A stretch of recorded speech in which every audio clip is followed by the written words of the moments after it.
Hello everyone, welcome to online study point. तो जैसे कि आप सभी जानते हैं कि ये जो साइंस की सीरीज़ चल रही है जिसमें कि हम साइंस के उन क्वेश्चन को कवर कर रहे हैं जो कि एग्ज़ाम में सबसे ज़्यादा बार पूछे जाते हैं और बार बार रिपीट भी होते हैं। ऑलरेडी इसके 100 क्वेश्चन हमने कवर कर लिए हैं 2 पार्ट में। इसका पार्ट 1 आया, पार्ट 2 आया और अब ये इसका पार्ट 3 है। यहाँ टाइपिंग मिस्टेक है और ये वीडियो यदि आप लोगों को पसंद आएगा तो जल्द ही इसका चौथा पार्ट भी अपलोड कर दिया जाएगा। तो यदि आप लोगों को इस वीडियो की पीडीएफ चाहिए तो आप हमारे इस मोबाइल एप्लीकेशन को इंस्टॉल कर सकते हैं। लिंक डिस्क्रिप्शन बॉक्स में दी हुई है। स्टार्ट करते हैं। हमारा पहला क्वेश्चन, निम्न में से कौन सा रासायनिक युद्ध में प्रयोग होने वाला विषैला द्रव है?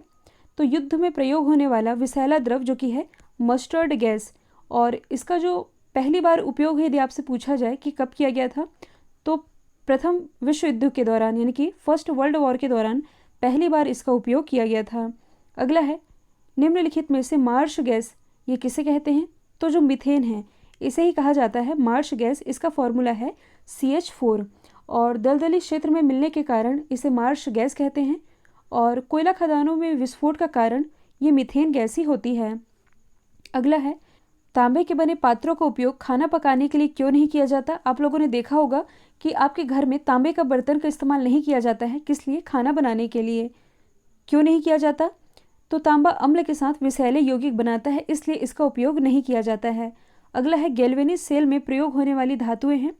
तो क्या प्रयोग होती है? इसमें जस्ता और तांबे का इस्तेमाल किया जाता है। शरीर में सोडियम और पोटेशियम आयनों की भूमिका निम्नलिखित में से किसे संतुलित करने में होती है? मतलब कि बॉडी में सोडियम और पोटेशियम आयन ये बॉडी में क्या संतुलित करते हैं? ये संतुलित करते हैं पारासरण दाब। तो देखिए, अणु का अधिक सांद्रता से कम सांद्रता की ओर जाना यही कहलाता है पारासरण, और शरीर में पारासरण को नियंत्रित करने का कार्य ये सोडियम और पोटेशियम ही करते हैं। ठोस का गैस में विसरण, इसका उदाहरण यदि देखा जाए तो यह है धुआं। विसरण क्या होता है कि गैस के अणुओं का एक जगह से दूसरे जगह जाना, यही है विसरण, और इसका एग्जाम्पल है धुआं। अगला है, 18 कैरेट सोने में सोने का प्रतिशत ये कितना होता है? तो ये होता है 75%, जबकि जो 24 कैरेट सोना होता है इसे शुद्ध सोना माना जाता है। अगला है, दीपावली पर जलाए जाने वाले पटाखों का हरा रंग ये किसके कारण होता है? तो दीपावली में जो आप पटाखे फोड़ते हैं इसमें से जो हरा रंग निकलता है ये होता है बेरियम के कारण, जबकि जो लाल रंग होता है ये किसके कारण होता है? स्ट्रांसियम के कारण। तो दोनों में आप कंफ्यूज नहीं होइएगा। अगला है, किस धातु की सुरक्षा इसके ऑक्साइड के परत के द्वारा हो जाती है? तो ये सुरक्षा होती है एल्यूमिनियम की। अभी ऑक्साइड ये है क्या? तो किसी भी धातु का ऑक्सीजन के साथ बना यौगिक उसका ऑक्साइड कहलाता है।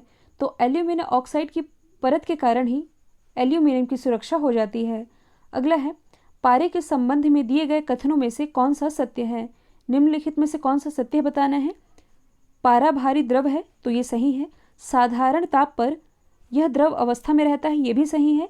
और यह विद्युत और ऊष्मा का सुचालक है, तो ये भी सही है। मतलब कि इसका राइट आंसर हो जाएगा ये सभी। जब पानी को 0 डिग्री से 10 डिग्री सेल्सियस तक गर्म किया जाता है तब इसका आयतन क्या होता है? तो ऐसी स्थिति में इसका आयतन पहले घटता है फिर बढ़ता है।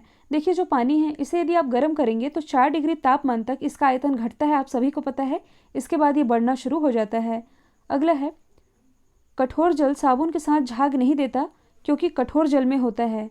तो क्या होता है कठोर जल में? इसमें होता है calcium bicarbonate, magnesium bicarbonate, calcium व मैग्नीशियम के सल्फेट, यानी कि ये सभी होते हैं जिसके कारण कठोर जल साबुन के साथ झाग नहीं देता। अगला है, नीला थोथा का रासायनिक नाम ये क्या है? कई बार एग्जाम में पूछा गया है। इसका रासायनिक नाम है कॉपर सल्फेट, और इसका यदि सूत्र पूछा जाए तो ये है CuSO4। यूरिया के उत्पादन में निम्नलिखित में से किस पदार्थ का प्रयोग किया जाता है? तो यूरिया के उत्पादन में अमोनिया व कार्बन डाइऑक्साइड इसका इस्तेमाल किया जाता है। साथ ही आप ये भी याद रखेंगे कि ये जो यूरिया है ये पहला कार्बनिक यौगिक था जिसे प्रयोगशाला में बनाया गया था, और इसे बनाने के लिए अमोनिया और कार्बन डाइऑक्साइड का ही उपयोग किया गया था। सीमेंट के उत्पादन में काम आने वाला कच्चा पदार्थ ये क्या है? मतलब कि जब सीमेंट बनता है तो इसका जो रॉ मटेरियल है, कच्चा माल, ये क्या होता है? लाइमस्टोन, जिप्सम और रेत, यानी कि ये सभी लगते हैं इसके बनने में।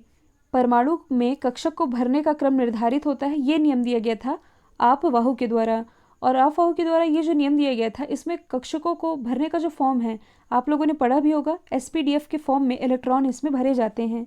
अगला है, जस्ता के अयस्क ये क्या है? तो जस्ता का अयस्क है जिंक ब्लेड।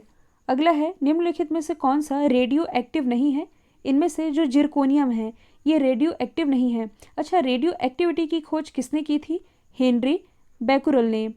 और कुछ तत्व होते हैं जिसमें कि अल्फ़ा, बीटा, गामा, इन किरणों का उत्सर्जन ज़्यादा होता है तो वे रेडियो एक्टिव नहीं होते हैं। कार्बन का कौन सा अपरूप अधिक कठोर होता है? तो ये होता है हीरा। अब ये अपरूप ये क्या है? तो वे तत्व जिनके भौतिक गुण तो अलग अलग होते हैं लेकिन इनके रासायनिक गुण समान होते हैं, यही कहलाते हैं अपरूप। तो कार्बन का ये जो अपरूप है हीरा, जो कि अधिक कठोर होता है। अगला है आभूषण बनाने वाला सोना होता है, मतलब कि जो आभूषण बनाए जाते हैं इसमें कितने कैरेट सोने का इस्तेमाल किया जाता है? 22 कैरेट का। अगला है निम्नलिखित में से कौन सा तत्व अधिकतम संख्या में यौगिक बनाता है? तो इनमें से जो हाइड्रोजन है ये अधिकतम संख्या में यौगिक बनाता है।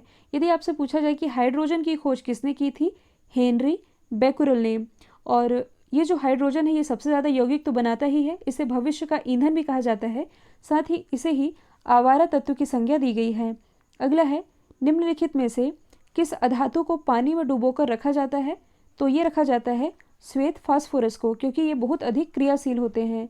अगला है धूप के चश्मे के लेंस में किस कांच का प्रयोग किया जाता है? क्रुक्स कांच का। इत्र की खुली शीशी रखने पर इसकी खुशबू पूरे कमरे में फैल जाती है, इसका कारण क्या है? इसका कारण है विसरण। और विसरण होता क्या है? अभी मैंने बताया है कि गैस के अणुओं का एक जगह से दूसरे जगह जाना, यही कहलाता है विसरण। अगला है खट्टे दूध में कौन सा अम्ल पाया जाता है? ये पाया जाता है लैक्टिक अम्ल। अच्छा, फार्मिक अम्ल किस में पाया जाता है? ये पाया जाता है चींटियों में। एसिटिक अम्ल ये पाया जाता है सिरका में।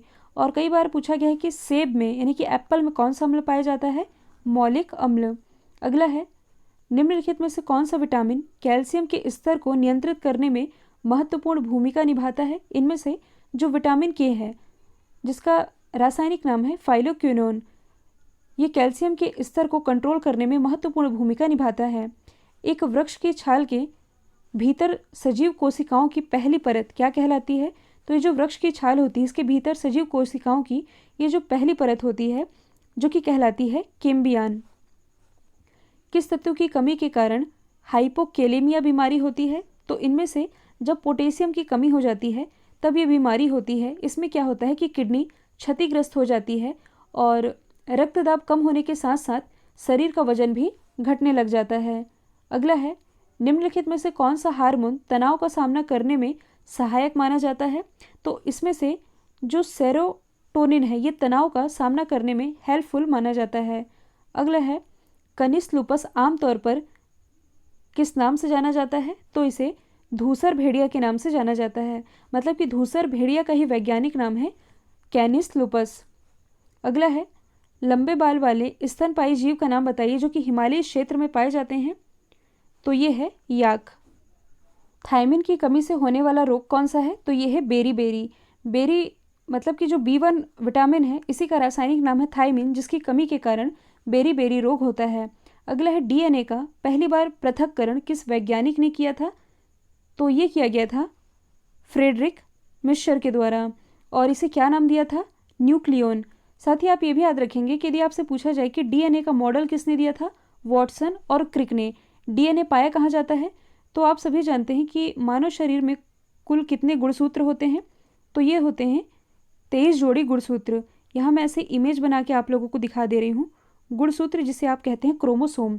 तो जोड़ियों में यदि पूछा जाए तो ये होते हैं 23 जोड़ी गुणसूत्र। यदि टोटल संख्या पूछी जाए तो ये होते हैं 46। और ये क्रोमोसोम पाया कहाँ जाता है? ये पाया जाता है मानव शरीर की कोशिका में। कोशिका में पाया गया क्रोमोसोम, और फिर यही यदि आप देखेंगे तो ये बनते जाता है DNA। इसे यदि आप खींचेंगे तो DNA है, फिर यही आगे जा कर के जब फैलता है कुछ इस तरह से तब ये कहलाता है जीन। और जीन की खोज की किसने थी? इसकी खोज की गई थी जोहानसन के द्वारा। और आप देख सकते हैं ये कैसी कुंडली है? ये दोहरी कुंडली बना रहा है, जबकि जो RNA होता है ये सिंगल कुंडली बनाता है। शरीर में कौन से अम्ल की मात्रा गठिया का कारण बन सकती है? तो शरीर में जब यूरिक एसिड की मात्रा बढ़ जाती है, क्योंकि यदि देखा जाए तो ये जो हड्डियाँ होती हैं हड्डियों के बीच में कौन सा एसिड होता है? Synovial acid. तो जब साइनोबियल एसिड ये घटने लगता है और इसकी जगह जब यूरिक एसिड इसमें बढ़ने लगता है, तब जा करके ये गठिया का कारण बनती है। बुजुर्गों में ये समस्या देखी जाती है। दंत इनेमल ये किसका बना होता है, मतलब कि दांत का जो इनेमल होता है ये बना होता है कैल्शियम फास्फेट से। तो ये होती है दांतों की पहली परत जिसे आप कहते हैं इनेमल, जो कि कैल्शियम फास्फेट की बनी होती है और ये हमारे शरीर का सबसे कठोर भाग भी है। अगला है, किस कोशिकांग के स्वयं का डीएनए और राइबोसोम होता है। तो इनमें से जो सूत्रकणिका है जिसे आप कहते हैं माइटोकॉन्ड्रिया, इसका खुद का डीएनए होता है और खुद का ही राइबोसोम होता है, इसलिए इसे कोशिका का अर्ध स्वायत्त अंग भी माना जाता है। जो मानव शरीर है ये छोटी छोटी कोशिकाओं से मिलकर के बना है, हजारों लाखों कोशिकाओं से मिलकर के बना है। इसमें लाइसोसोम होता है, राइबोसोम होता है, माइटोकॉन्ड्रिया, एंडोप्लाज्मिक रेटिकुलम और भी बहुत सारी चीज़ें होती हैं, जिसमें कि एक है सूत्रकणिका, जिसे आपने क्या कहा है, माइटोकॉन्ड्रिया। इसकी खोज किसने की थी, अल्टमैन ने, और इसे ही कोशिका का पावर हाउस कहा जाता है। कई बार एग्जाम में पूछा जाता है कि माइटोकॉन्ड्रिया की जो आंतरिक बनावट है इसे क्या कहा जाता है, इसे क्रिस्टी कहा जाता है। निम्नलिखित में से कौन सा पौधा ब्रायोफाइटा है। तो इसमें से जो मांस पौधा है ये बायोफ्राइटा है। बायोफ्राइटा के अंतर्गत आने वाले जो मांस के पौधे हैं इसका इस्तेमाल सजावटी वस्तु बनाने के लिए या घर सजाने के लिए किया जाता है। अगला है, निम्नलिखित में से कौन एक प्रकार का कवक नहीं है। तो इसमें से जो गोनी ओलेक्स है ये एक तरह का कवक नहीं है। अगला है, गैसों का आदान प्रदान पादप के किस अंग के द्वारा किया जाता है। तो पादपों में जो रंध्र होते हैं छोटे छोटे, इन्हीं के द्वारा गैसों का आदान प्रदान किया जाता है। अगला है, कौन सा रोग विषाणु यानी कि वायरस के कारण होता है। तो इसमें से जो रूबेला है, रूबेला रोग ये होता है वायरस के कारण। अब मैं आप लोगों को वायरस से यानी कि विषाणु से होने वाले कुछ इंपॉर्टेंट रोग बता देती हूँ जो कि एग्जाम में पूछे जाते हैं। एक तो है एड्स, जो कि HIV वायरस के कारण होता है। इसके अलावा पोलियो, चेचक, रेबीज़, हर्पीस, हर्पीस जो कि एक स्किन की बीमारी है। इवन जो कोरोना है ये भी वायरस से होने वाला रोग है। इसके अलावा यदि हम बात करें जीवाणु से होने वाले रोगों की, तो इसमें शामिल है डिप्थीरिया, प्लेग जिसे आप काली मौत कहते हैं, सिफिलिस, कुष्ठ रोग, काली खांसी, TB, हैजा, ये सभी आते हैं जीवाणु यानी कि बैक्टीरिया से होने वाले रोगों की कैटेगरी में। अगला है, किस सरीसृप का हृदय 4 कोष्ठी होता है। सरीसृप जिसे आप कहते हैं रेप्टाइल्स, रेप्टाइल्स यानी कि जो रेंगने वाले जीव होते हैं, इनमें से यदि देखा जाए तो किस सरीसृप का हृदय ये 4 कोष्ठी होता है। इसमें से जो मगरमच्छ है इसका हृदय 4 कोष्ठी होता है, जिसमें कि 2 आलिंद होते हैं। इसके हृदय में 2 आलिंद और 2 निलय होते हैं। और मानव शरीर की यदि बात की जाए तो मानव शरीर में भी सेम है, 2 आलिंद और 2 निलय पाए जाते हैं, जिसे आप 4 चैम्बर कहते हैं। फिर अगला है, डेंड्राइट एंड एक्सॉन, ये किस कोशिका के भाग होते हैं। तो ये होते हैं तंत्रिका कोशिका के भाग। मलेरिया परजीवी की खोज किसने की थी। इसकी खोज लेवरन के द्वारा की गई थी। और जो मलेरिया है ये प्लाज्मोडियम नामक परजीवी से होता है। और कई बार एग्जाम में पूछा जाता है कि मलेरिया से शरीर का कौन सा अंग प्रभावित होता है। तो ये होता है तिल्ली, जिसे आप प्लीहा भी कहते हैं, या इंग्लिश में आप इसे कह सकते हैं एस्पिलिन। अगला है, निम्नलिखित में से कौन अनिषेकजन फल का उदाहरण नहीं है। तो इसमें से जो अमरूद है ये अनिषेकजन फल का उदाहरण नहीं है। अब ये होता क्या है, तो जिनका निर्माण बिना निषेचन के होता है इसे कहा जाता है अनिषेकजन फल। और इसमें होता क्या है कि इसमें बीज नहीं होते, होते भी हैं तो बहुत कम मात्रा में। फिर अगला है, निम्नलिखित में से कौन द्विबीजपत्री पौधे का उदाहरण है। इसमें से बरगद इसका एग्जाम्पल है। किस शैवाल का उपयोग अनुसंधान कार्यों के लिए किया जाता है। इनमें से जो उल्वा शैवाल है इसका प्रयोग अनुसंधान कार्यों के लिए किया जाता है। यदि आपसे पूछा जाए कि शैवालों का अध्ययन ये क्या कहलाता है, इसे कहते हैं फाइकोलॉजी। और यदि पूछा जाए कि कवकों का अध्ययन इसे क्या कहते हैं, तो इसे कहते हैं माइकोलॉजी। टेरिडोफाइटा का उपयोग अधिकांशतः किस क्षेत्र में किया जाता है। तो इसका उपयोग किया जाता है खाद के लिए। मनुष्य के शरीर में पसलियों के कितने जोड़े हैं। देखिए जोड़े पूछा जा रहा है तो कुल 12 जोड़े पसलियां हैं मनुष्य के शरीर में, जबकि यदि मांसपेशियां पूछे जाए तो मांसपेशियों की संख्या है 639। अगला है, हाल ही में मारिया टेरेसा का निधन हुआ है कोरोना वायरस के कारण। ये किस देश की राजकुमारी थी, स्पेन की। फिर अगला है, निम्नलिखित में से कौन सी मानव के पैरों की हड्डी नहीं है। तो इसमें से ये जो ह्यूमरस है ये पैर की हड्डी नहीं है, तो कहाँ की है, ये है हाथ की हड्डी। अब इसे हम समझ लेते हैं। देखिए पैरों में यदि बात की जाए तो कुल 7 हड्डियाँ पाई जाती हैं, मतलब कि एक पैर में 7 हड्डी और दूसरे पैर में भी 7 हड्डी, मतलब कि ये हो गई 14। हाथ में, एक हाथ में 6 हड्डी, दूसरे हाथ में 6 हड्डी और ये टोटल हो गई 12। तो ये कितना हुआ, टोटल 26 हड्डी हाथ पैर को मिला करके हो जाती है। अब इसे आप ऐसे भी याद रख सकते हैं, जैसे कि पैरों की ही बात की जा रही है तो पैरों में जो सबसे बड़ी हड्डी होती है जांघ में होती है, इसका नाम क्या है, इसे कहा जाता है फीमर। फीमर के बाद जो घुटना है हमारा, घुटना, इसे क्या कहेंगे, इसे कहा जाता है पटेला, जो कि गोल गोल होता है। पटेला के नीचे यदि आप आएंगे तो इमेज में देखेंगे फिर ये है टीबिया और फिबुला। तो फीमर, पटेला, टीबिया, फिबुला, 4 हमने डिस्कस कर लिया। इसके बाद आता है, थोड़ा नीचे आएंगे आप तो टार्सल, मेटाटार्सल। इसके बाद जो पैरों की उंगलियां हैं ये कहलाती है फ्लेंजेज।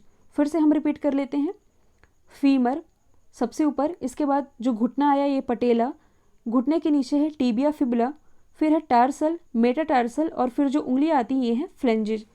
इसी तरह हम हाथ की भी हड्डियों के नाम याद रख लेते हैं। हाथ में पाई जाती हैं 6 हड्डियाँ। हाथ कहाँ से स्टार्ट होता है, कंधे के पास से। तो जहाँ से यह स्टार्ट हो रहा है और जहाँ बीच में जो मुड़ता है ना, वहाँ तक यदि आप देखेंगे तो कंधे से लेकर के जहाँ तक मुड़ रहा है इतना हिस्सा कहलाता है ह्यूमरस। इसके बाद थोड़ा और नीचे यदि आप जाएंगे, मतलब हथेली के पहले, ये कहलाता है रेडियस। रेडियस और अल्ना, जो कि इमेज में आप देख पा रहे हैं। इसके बाद जो कलाई है, इसके बाद आप कहेंगे कार्पल, मेटाकार्पल और फिर ये जो उंगलियां आती हैं ये कहलाती है फ्लेंजेज। हाथ की भी हड्डियों को हम रिवाइज कर लेते हैं। सबसे ऊपर ह्यूमरस, फिर है रेडियस अल्ना, हथेली के पास, सॉरी कलाई के पास कार्पल, फिर हथेली के पास मेटाकार्पल और लास्ट में फ्लेंजेज। मानव शरीर की सबसे बड़ी हड्डी ये है फीमर, जो कि जांघ में पाई जाती है। सबसे छोटी हड्डी ये है स्टिपीज, जो कि कान में पाई जाती है। तो ये थे साइंस से रिलेटेड 50 इंपॉर्टेंट क्वेश्चन। यदि वीडियो आप लोगों को पसंद आया है तो लाइक कीजिए, शेयर कीजिए, ताकि इसका नेक्स्ट पार्ट जल्द अपलोड किया जा सके। आज के लिए इतना ही। Thank you so much.